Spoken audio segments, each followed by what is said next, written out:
Perkembangan teknologi digital membuat pola kejahatan cyber terus bertransformasi. Ancaman yang semula bersifat konvensional kini berkembang menjadi kejahatan cyber berbasis teknologi canggih.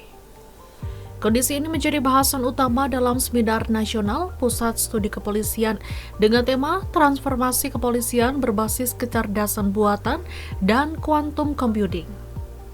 Saat ini pemanfaatan AI dan quantum computing mampu mendukung analisis barang bukti digital, CCTV, media sosial, transaksi perbankan hingga aset kripto. Kemampuan komputasi yang jauh lebih cepat berpotensi memperkuat proses pembuktian digital serta penanganan tersangka kejahatan di masa depan.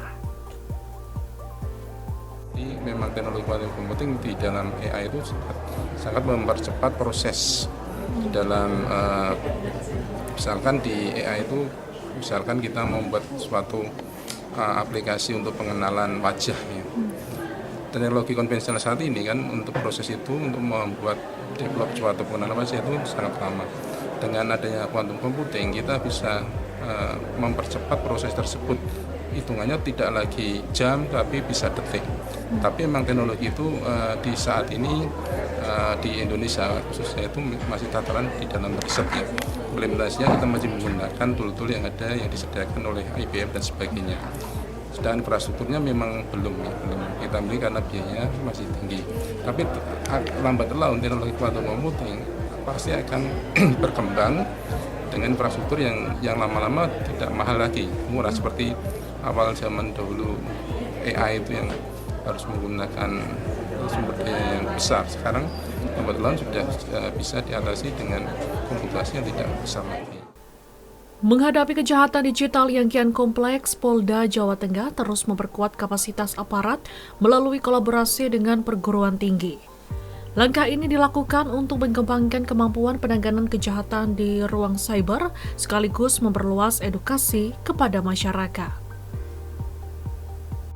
Pusat Studi Kepolisian Polda Jawa Tengah bekerja sama dengan banyak universitas yang ada di Jawa Tengah, khususnya kita mengembangkan ilmu itu sehingga kita bisa menghadapi kejahatan-kejahatan yang juga di dunia maya.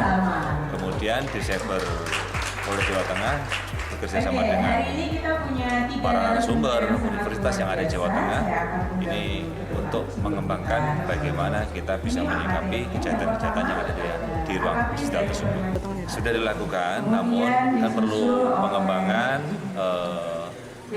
ilmu, kemudian kita bisa bekerja sama, kolaborasi pada seluruh elemen masyarakat.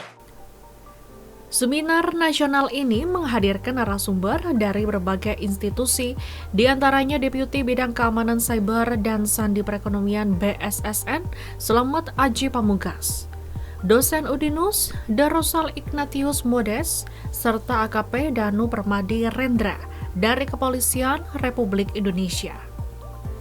Melalui kolaborasi pemerintah, akademisi, dan kepolisian, pemanfaatan kecerdasan buatan dan quantum computing diharapkan mampu memperkuat transformasi penegakan hukum, sekaligus meningkatkan kesiapan menghadapi ancaman kejahatan cyber di era digital. Restu Indah, Jurnalis TVku melaporkan.